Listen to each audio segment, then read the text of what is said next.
about remembering the hard winter of 1776, when our fragile American experiment seemed doomed to fail, and the early battles of 1861, when a Union victory was anything but certain, and the summer of 1944, when the fate of a world rested on a perilous landing unlike any ever attempted.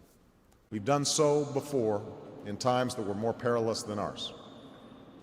In these perilous times, President Reagan had the ability to communicate directly and movingly to the American people, to understand both the hardships they felt in their lives and the hopes that they had. The days following Pearl Harbor, Winston Churchill joined President Roosevelt to wish our nation a happy Christmas even in such perilous days. And this is often